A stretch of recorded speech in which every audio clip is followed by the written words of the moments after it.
సార్వత్రిక షెడ్యూల్ ఉత్కంఠకు తెరపడింది. రేపు మధ్యాహ్నం సార్వత్రిక ఎన్నికల షెడ్యూల్ ని ప్రకటించనుంది కేంద్ర ఎన్నికల సంఘం. శనివారం మధ్యాహ్నం 3 గంటలకు ప్రెస్ మీట్ నిర్వహించి షెడ్యూల్ ప్రకటించనున్నట్టుగా అధికారిక ప్రకటన విడుదల చేసింది ఈసీ. లోక్సభతో పాటు ఆంధ్రప్రదేశ్, ఒడిషా, అరుణాచల్ ప్రదేశ్, సిక్కిం రాష్ట్రాల అసెంబ్లీ ఎన్నికల తేదీలను ప్రకటించనుంది.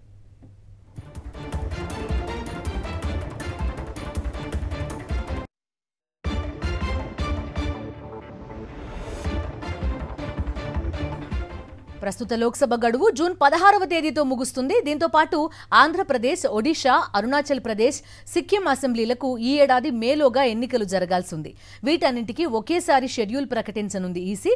ఇందుకోసం దేశవ్యాప్తంగా రాష్ట్రాలు, యూటీల్లో పర్యటించిన ఈసీ స్థానిక రాజకీయ పార్టీలు, క్షేత్రస్థాయిలో అధికారులతో విస్తృత సమావేశాలు నిర్వహించింది. తర్వాత షెడ్యూల్ ని సిద్ధం చేసింది. గత లోక్సభ ఎన్నికలకు 2019 మార్చి 10న షెడ్యూల్ విడుదలైంది. ఏప్రిల్ 11 నుంచి మే 19వ తేదీ వరకు 7 దశల్లో పోలింగ్ జరిగింది. మే 23న ఓట్ల లెక్కింపు చేపట్టి ఫలితాలు ప్రకటించింది ఈసీ. ఈసారి కూడా ఏప్రిల్, మే నెలల్లోనే ఎన్నికలు నిర్వహించేలా ఎన్నికల సంఘం ఏర్పాట్లు చేస్తోంది. షెడ్యూల్ ప్రకటించగానే దేశవ్యాప్తంగా ఎన్నికల కోడ్ అమల్లోకి వస్తుంది. సార్వత్రిక షెడ్యూల్ ఉత్కంఠకు తెరపడినట్టయింది. రేపు మధ్యాహ్నం సార్వత్రిక ఎన్నికల షెడ్యూల్ ని ప్రకటించనుంది కేంద్ర ఎన్నికల సంఘం. శనివారం మధ్యాహ్నం 3 గంటలకు ప్రెస్ మీట్ పెట్టబోతోంది. ఈ ప్రెస్ మీట్ లోనే షెడ్యూల్ అధికారిక ప్రకటన ఉండబోతోంది. లోక్సభతో పాటు ఆంధ్రప్రదేశ్, ఒడిషా, అరుణాచల్, సిక్కిం రాష్ట్రాల అసెంబ్లీ ఎన్నికల తేదీలను కూడా ఈసీ ప్రకటించనుంది. ఇప్పటికే సార్వత్రిక ఎన్నికల కసరత్తును పూర్తి చేసింది ఈసీ. ఎన్నికల కమిషనర్ల నియామకం, 2 ఎన్నికల కమిషనర్ల నియామకం, వారి ప్రమాణ స్వీకారం, 3 ఎన్నికల కమిషనర్ల మీటింగ్ అంతా కూడా పూర్తయిపోయింది. సో ఎన్నికల షెడ్యూల్ ప్రకటించడమే తరువాయి రేపు మధ్యాహ్నం 3 గంటలకు షెడ్యూల్ ప్రకటించబోతోంది ఈసీ.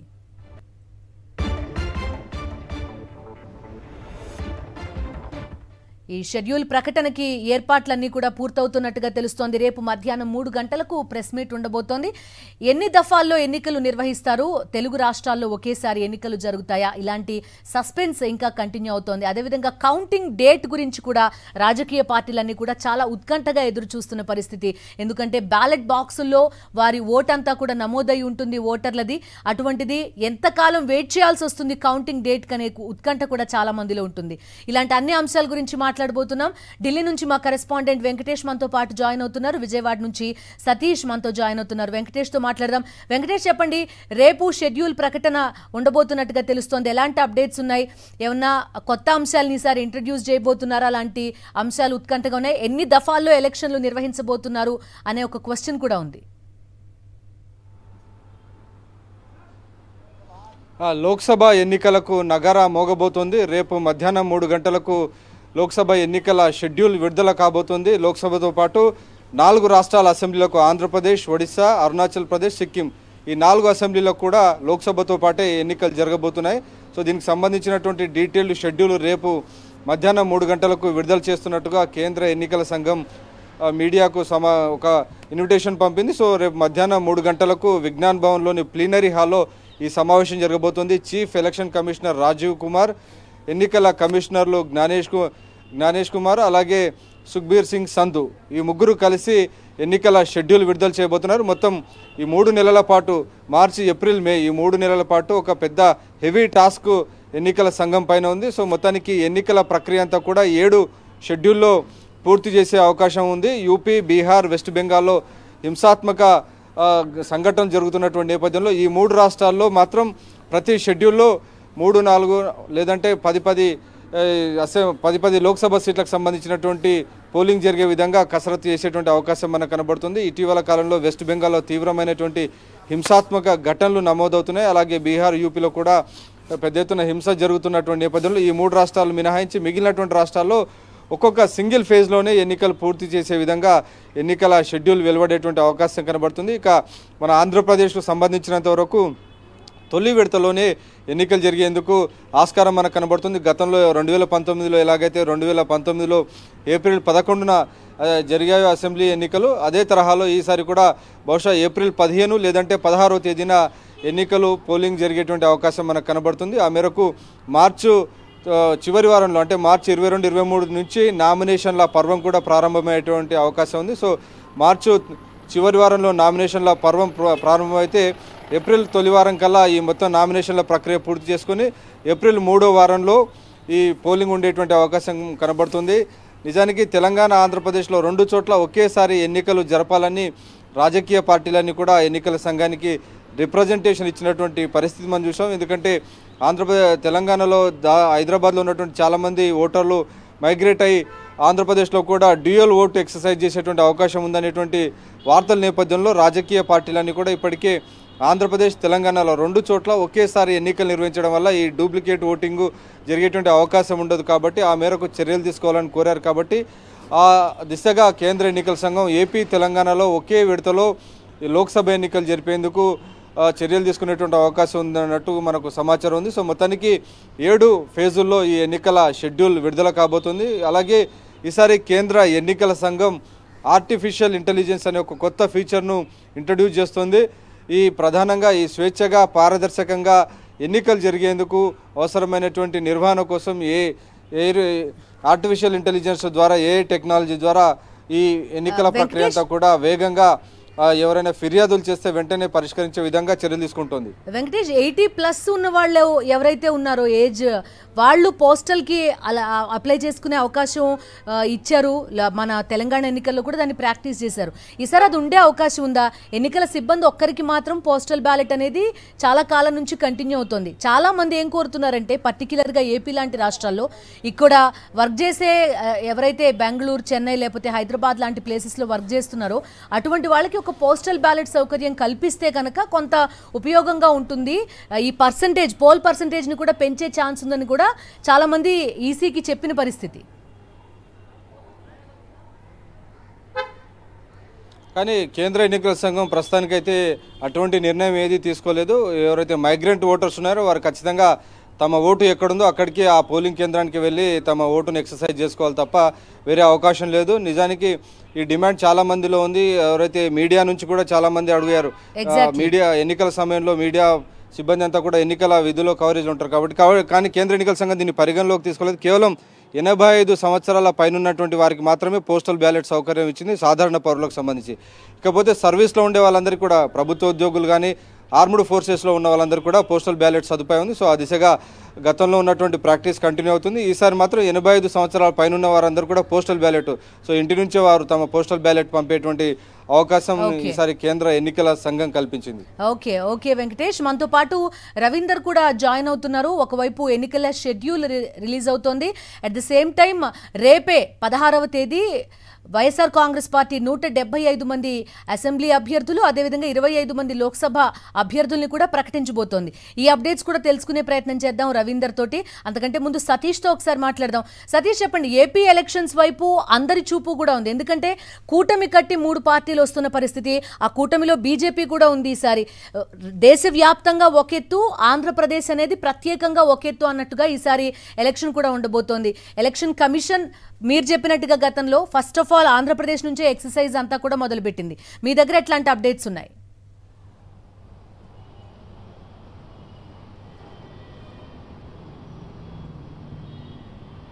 బిందు, ఖచ్చితంగా దేశవ్యాప్తంగా సాధారణ ఎన్నికల్లో జరుగుతున్న నేపథ్యంలో ఆంధ్రప్రదేశ్లో లోక్సభతో పాటు అసెంబ్లీ ఎన్నికలు కూడా జరుగుతున్నప్పుడు నేపథ్యంలో అత్యంత ప్రతిష్టాత్మకంగా ఆసక్తికరంగా ఎన్నికల కోసం రాష్ట్ర ప్రజలు కానీ తెలుగు రాష్ట్రాల ప్రజలు ఎదురు చూస్తున్న పరిస్థితి. దీనికి సంబంధించి ఇప్పటికే రాజకీయ పక్షాలు మరొక వైపు, ఎన్నికల సంఘం మరొక వైపు, రెండు పక్షాలు కూడా ప్రిపరేషన్ అన్నది ఇప్పటికే దాదాపుగా పూర్తయిందని చెప్పొచ్చు. ముఖ్యంగా ఎన్నికల సంఘానికి సంబంధించి మొట్టమొదటిగా ఆంధ్రప్రదేశ్ రాష్ట్రం నుండే కేంద్ర ఎన్నికల సంఘం పర్యటన ప్రారంభించింది. జనవరిలోనే ఈ రాష్ట్రంలో పర్యటించిన తర్వాత జనవరిలో ఆంధ్రప్రదేశ్ రాష్ట్రంలో ఉన్నటువంటి అన్ని జిల్లాల కలెక్టర్లు, ఎస్పీలతో కూడా సమీక్ష నిర్వహించి ఎన్నికల సిబ్బందిని ఏ విధంగా నియమించుకోవాలో దగ్గర నుండి పోలింగ్ కేంద్రాలు సంసిద్ధం చేసేంత వరకు కూడా పూర్తి స్థాయి ఒక స్పష్టత ఇచ్చింది. అదేవిధంగా అత్యధికంగా భారతదేశంలో ఏ రాష్ట్రంలో లేని విధంగా నకిలీ ఓటర్లు కానీ, ఓటర్ల బదిలీలు కానీ, ఇటువంటికి సంబంధించి ఫేక్ ఓటర్ సంబంధించి కంప్లైంట్స్ కూడా ఆంధ్రప్రదేశ్ రాష్ట్రం నుండే అత్యధికంగా కేంద్ర ఎన్నికల సంఘానికి వెళ్ళాయని గతంలో కేంద్ర ఎన్నికల సంఘం ప్రకటించింది. సో దానికి సంబంధించినటువంటి పరిష్కారం కూడా చేసింది. సో తుది ఓటర్ల జాబితాను 4,01,00,000 మందికి పైగా ఓటర్లు ఆంధ్రప్రదేశ్ రాష్ట్రంలో ఉన్నారు. వీళ్ళంతా కూడా 25 లోక్సభ స్థానాలకు సంబంధించి 175 అసెంబ్లీ నియోజకవర్గాలకు సంబంధించి ఓటు హక్కు వినియోగించుకున్నారు. గతంలో 79.77% ఓటింగ్ శాతం 2019 ఎన్నికల్లో ఆంధ్రప్రదేశ్ రాష్ట్రంలో నమోదైంది. ఈసారి 83% ఓటింగ్ లక్ష్యంగా ఎన్నికల సంఘం ప్రజల్లో చైతన్యం పరిచేందుకు ఓటర్లు పోలింగ్ కేంద్రం దగ్గరికి వచ్చి ఓటేసేందుకు అవకాశాన్ని కల్పించాలి. ఖచ్చితంగా ఆ దిశగా అన్ని జిల్లాలకు సంబంధించినటువంటి కలెక్టర్లు ఎవరైతే రిటర్నింగ్ ఆఫీసర్స్గా ఉంటారో, జిల్లా ఎన్నికల అధికారులుగా ఉంటారో, అదేవిధంగా అసెంబ్లీ నియోజకవర్గ రిటర్నింగ్ ఆఫీసర్స్ ఉంటారు, వీళ్ళంతా కూడా దాని దిశగా కృషి చేయాలని స్పష్టంగా చెప్పారు. మరొకవైపు state election, assembly election, parliament election రెండు కూడా అంటే ఆంధ్రప్రదేశ్ రాష్ట్రానికి సంబంధించి ఇప్పటివరకు ఆంధ్రప్రదేశ్ రాష్ట్ర ఎన్నికల సంఘం అధికారులకు ఎవరైతే సీఈఓ ముఖేష్ కుమార్ మీనా అధికారులకు అందినటువంటి సమాచారం మేరకు ఆంధ్రప్రదేశ్ రాష్ట్రంలో single phase and first phase అంటే ఒకే విడతలో మొట్టమొదటి విడతలోనే ఆంధ్రప్రదేశ్లో ఎన్నికలు జరుగుతాయని అయితే దాదాపుగా చెప్తున్నటువంటి పరిస్థితి. ఇక రేపు షెడ్యూల్లో దీనిపైన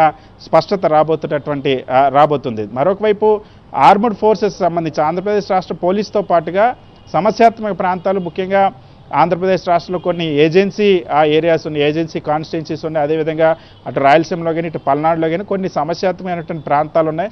ఇటువంటి చోట ఫ్రీ అండ్ ఫెయిర్ ఎలక్షన్ జరగడానికి అవసరమైనటువంటి కేంద్ర బలగాలను కూడా రప్పించేందుకు ఇప్పటికే రాష్ట్ర ప్రభుత్వం చీఫ్ సెక్రటరీ అదేవిధంగా రాష్ట్ర ఎన్నికల సంఘం అధికారులు కేంద్ర ప్రభుత్వాన్ని ప్రతిపాదనలు పంపించారు. 376 కేంద్ర బలగాలని అదేవిధంగా మరొక 56 స్టేట్ ఆర్మ్డ్ ఫోర్సెస్ని కూడా బలగాలను కూడా పంపించాలని కోరినటువంటి పరిస్థితి. మరి 43,000కు పైగా పోలింగ్ కేంద్రాలు ఆంధ్రప్రదేశ్ రాష్ట్రంలో ఉన్నాయి.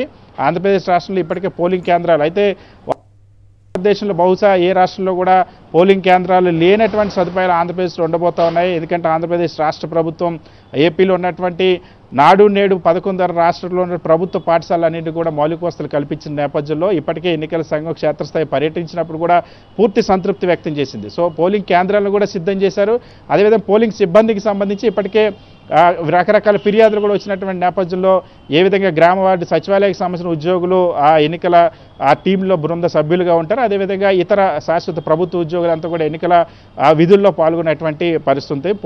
మరొకవైపు చెక్ పోస్ట్ ఏవైతే ఆంధ్రప్రదేశ్ రాష్ట్రానికి చుట్టుపక్కల ఉన్న అన్ని రాష్ట్రాల సరిహద్దులతో పాటుగా స్టేట్ హైవేస్లో కూడా చెక్ పోస్టులు ఏ విధంగా ఉన్నాయి వాటి అన్నిటి చోట కూడా పటిష్టమైన భద్రత తనిఖీలు కూడా ఇప్పటికే జరుగుతున్నటువంటి పరిస్థితి. దీంతో పాటుగా దాదాపుగా 50% పైగా పోలింగ్ కేంద్రాల్లో వెబ్కాస్టింగ్ కూడా ఏర్పాటు చేసి ఎక్కడ సమస్యాత్మక ప్రాంతాలు అన్నింటిలో కూడా 100% ఏవైతే సమస్యాత్మక ప్రాంతాలు ఉంటాయో ఆ ప్రాంతాలన్నింటిలో కూడా సీసీ కెమెరాల పర్యవేక్షణ వెబ్కాస్టింగ్ ఉండాలని ఎప్పటికప్పుడు అక్కడ జరిగేటువంటి పరిస్థితుల్ని ఇక్కడ రాష్ట్ర స్థాయి నుండి సీఈఓ అదేవిధంగా కేంద్ర ఎన్నికల సంఘం కూడా పర్యవేక్షించేందుకు అవసరమైనటువంటి అవకాశం కల్పిస్తూ వెబ్కాస్టింగ్ కూడా ఏర్పాటు చేసిన పరిస్థితి. సో ఎన్నికల సంఘం కూడా పూర్తిగా సన్నద్ధమై ఉంది. రాజకీయ పక్షాలలో అన్ని రాజకీయ పక్షాల కంటే వైఎస్ఆర్ కాంగ్రెస్ పార్టీ ఇప్పటికే దూకుడుగా ఉంది. రేపు ఎన్నికల కమిషన్ షెడ్యూల్ కంటే ముందు వైఎస్ జగన్మోహన్ రెడ్డి తన అభ్యర్థుల జాబితాను పూర్తి స్థాయి 175కి 175 25 ఎంపీలు కూడా ప్రకటించబోతున్నారు. మరొకవైపు ఎన్డీఏ కూటమి కట్టింది. రీసెంట్గా 2014లో కూటమి కట్టినటువంటి ఎన్డీఏ తర్వాత 2018లో 3 ముక్కలైంది. ఇప్పుడు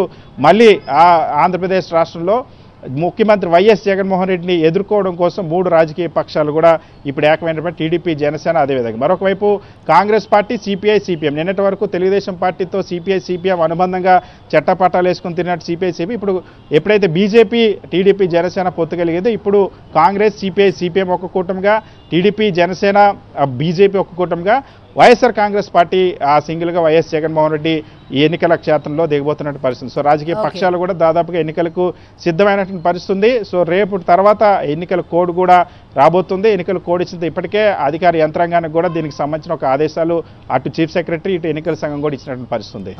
ఓకే సతీష్, సో ఒకసారి రవీందర్ దగ్గరకు కూడా వెళ్దాం.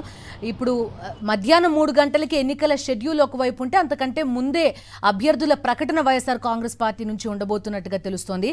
ఇడుపులపాయలో ఈ అభ్యర్థుల లిస్ట్ ని కూడా ప్రకటించబోతున్నారు వైఎస్ జగన్మోహన్ రెడ్డి. 175 అసెంబ్లీ, 25 లోక్సభ స్థానాలకి సంబంధించి అభ్యర్థుల ప్రకటన కూడా ఉండబోతోంది. రవీందర్తో మాట్లాడదాం. రవీందర్ చెప్పండి, ఇప్పటివరకు సతీష్ ఎక్స్ప్లెయిన్ చేసినట్టుగా 2 కూటములు ఒకవైపు, వైఎస్ఆర్ కాంగ్రెస్ పార్టీ ఒకవైపు అన్నట్టుగా ఈ ఎన్నిక ఉండబోతోందని తెలుస్తోంది. ఇప్పటికే చూస్తున్నాం ఏం జరుగుతోంది. టీడీపీ, జనసేన అదేవిధంగా బీజేపీ కూటమిలో ఏ విధంగా రోడ్లపైన రచ్చకెక్కారు అనే అంశం కూడా మనకు కనబడుతున్న పరిస్థితి. సో రేపు అభ్యర్థుల ప్రకటన ఉండబోతోంది. రేపటి షెడ్యూల్ ఏంటి, ఏ విధంగా వైఎస్ఆర్ కాంగ్రెస్ పార్టీ ప్రిపేర్డ్ గా ఉంది ఇప్పటికీ అంటే ఏం చెప్తారు? ఖచ్చితంగా బిందు వైఎస్ఆర్ కాంగ్రెస్ పార్టీ పూర్తి స్థాయిలో సన్నద్ధంగా ఉంది. వాస్తవంగా చెప్పాలంటే ఇతర పార్టీలన్నీ కూడా ఇంకా సీట్లు పొత్తులు అంటూ కొట్టుకుంటున్న పరిస్థితులు ఉంటే వైఎస్ఆర్ కాంగ్రెస్ పార్టీ ఆల్రెడీ ఇప్పటికే అభ్యర్థుల లిస్టును కూడా ఫైనల్ చేసింది.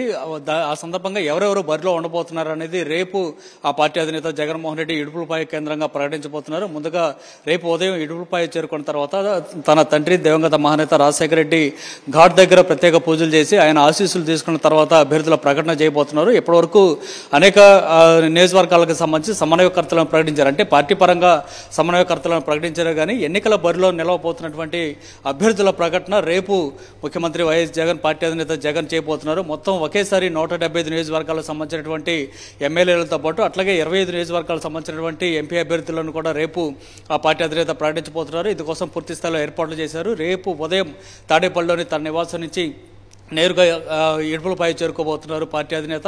అనంతరం అక్కడ ఈ కార్యక్రమం అంతా కూడా జరగబోతుంది. అంతటితోనే కాదు, ఆ తర్వాత కూడా వెంటనే అంటే ఎల్లుండి దాదాపుగా షెడ్యూల్ ఒక మేనిఫెస్టో కూడా ప్రకటించే అవకాశం కనిపిస్తుంది. మేనిఫెస్టోకి సంబంధించి ఇప్పటికే ఒక తుది రూపు కూడా దిద్దుకున్న పరిస్థితుంది. కొన్ని కొత్త కార్యక్రమాలు, కొత్త పథకాలు ఏమైనా ఉండబోతున్నాయా లేదా ఉన్నటువంటి పథకాలకు సంబంధించి ఏమైనా అమౌంట్ పెంచుతారా ఏంటనేది ఆ పార్టీ అధినేతగా జగన్ ప్రకటించబోతున్నారు. అది బహుశా ఎల్లుండి ఉండే అవకాశం ఉందనేది పార్టీ వర్గాల ద్వారా సమాచారం అవుతుంది కానీ ఇంకా అధికారికంగా ఇంకా ప్రకటించాల్సింది. తర్వాత 18వ తారీఖు నుంచే ఎన్నికల ప్రచారం